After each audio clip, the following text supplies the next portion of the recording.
యూఎస్లో ఏం జరుగుతుంది? మన వాళ్ళకి తెలియట్లేదు, ఇండియాలో ఉన్న పేరెంట్స్ కానీ ఇప్పుడున్న స్టూడెంట్స్ కూడా అర్థం కావట్లేదు. కొంచెం ఎక్స్ప్లెయిన్ చేస్తారా? Ya, definitely. మా లా ఫర్మ్ ఒర్లాండోలో, ఫ్లోరిడాలో ఉంటుంది. I'm immigration lawyer. I been seen so many things, but this is something outstanding. అంటే ఎప్పుడు ఇలాంటి పరిస్థితి మనం చూడలేం ముందు ఇది వరకు ఎప్పుడు కూడా. Okay, this is a first time ఇంత number of the people effect అవటం అనేది. ఓకే, సో మన ఫర్మ్లో లా కాల్స్ ఎప్పటి నుంచి, వెన్స్డే నుంచి బాగా స్టార్ట్ అయ్యాయి. Wednesday morning it started. By the middle of the day of the Wednesday we're getting tens of those kind of the people. So towards the weekend కూడా మనం law firm open చేసాము. ఎందుకంటే help చేయాలి కమ్యూనిటీకి, స్టూడెంట్స్కి help చేయాలి అనేది.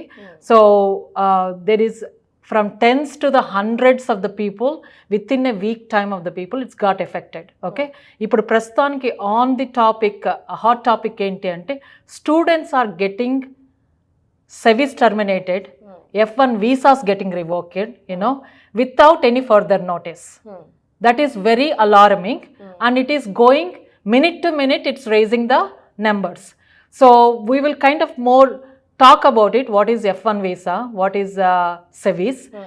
We can go through more details. First of all, I want to tell that this is very alarming, and I know a lot of people are worried about it. But we can talk about the options. The options are, even though they are very less, but we need to talk about it. So ఇప్పుడు చాలా మందికి SEVIS అంటే ఏంటి తెలీదు. So ఇప్పుడు main ఏంటంటే నా పిల్లలు యుఎస్లో ఉన్నారు, వాళ్ళు సెటిల్ అయ్యారు, సో ఏం జరుగుతుందో అర్థం కావట్లేదు. పేరెంట్స్ కూడా అంటే అందరికీ అంత నాలెడ్జ్ ఉండదు. సో దట్టు ఇండియా నుంచి వచ్చిన ప్రతి ఒక్కరు కూడా, ఇప్పుడున్న స్టూడెంట్స్ అందరూ కూడా చెప్పాలంటే మిడిల్ క్లాస్ వాళ్ళే రావడం జరుగుతుంది. బికాజ్ ఎందుకంటే ఇక్కడికి వచ్చి ఒక మంచి లైఫ్ అనుభవించాలి, మనకు కొంచెం ఫ్యూచర్ బాగుండాలంటే ఎంచుకునేది అమెరికా, యూకే లాంటి దేశాలు ఎంచుకుంటారు. సో అసలు F1 వీసా అంటే స్టూడెంట్ వీసాని F1 వీసా అంటాము, తర్వాత సెవీస్ అవుతుంది వీళ్ళకి. అసలు సెవీస్ అయిన తర్వాత ఎందుకు టెర్మినేట్ చేయాల్సి వస్తుంది? ఓకే, సో బేసిక్గా అందరూ చదువుకోవటానికి ఇక్కడికి వచ్చినప్పుడు when they come to America, బ్యాచిలర్స్కి కానీ, మాస్టర్స్కి కానీ, పిహెచ్డి డిగ్రీ కానీ, డాక్టరేట్ ప్రోగ్రామ్ కానీ, డిఫరెంట్ ప్రోగ్రామ్స్ ఉంటాయి. స్టూడెంట్గా రావాలి అంటే majority of the visa is the F1 visa. Okay, and there is also M1 visa and J1 visa. there's a few visas which is meant for only for studies. దాంట్లో majority వచ్చేసి F1. Lot of people comes for the F1. ఆ F1లో కూడా మన తెలుగు రాష్ట్రాల నుంచి వచ్చేది majority of them comes for the masters degree. Either అక్కడ ఇంజనీరింగ్ అయిపోవటమో లేకపోతే ఇంకో బ్యాచిలర్స్ డిగ్రీ అయిపోవటమో, they come here for masters degree, majority of them. Okay, they all come on the F1. So majority of the F1లో వచ్చే వాళ్ళు కూడా stem ప్రోగ్రామ్కి ఎక్కువ మంది వస్తారు. స్టెమ్ ప్రోగ్రామ్కి ఎందుకు వస్తారు అంటే one of the thing is they have their science degree there, they want to pursue further degrees in the science.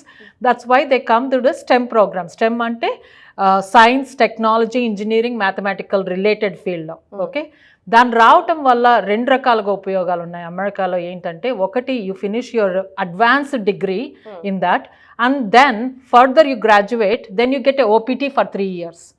1 year initial OPT, then STEM OPT. Okay, so దానివల్ల ఏంటంటే నాట్ చదువుకోవటమే కాకుండా but you also have the opportunity to explore in the career before you get in to your professional life. So ఇది F1 అనేది బ్రీఫ్గా. So ఎందుకు వస్తారు, what are the advantages, how they plan before they come here. Okay, so F1 visa అనేది ఒక్కసారి మనకి ఇక్కడ స్కూల్లో అడ్మిషన్ వచ్చినాక you apply for the schools here.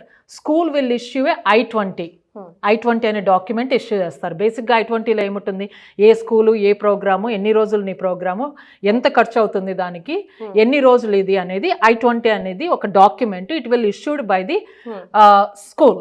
Okay, ఆ డాక్యుమెంట్ వచ్చిన తర్వాత then everybody has to be recorded themselves in the SEVIS program lo. SEVIS ante which is given by the Department of Homeland Security to ICE program anedi. Okay, aa SEVIS lo prati okkaru register chesukovali.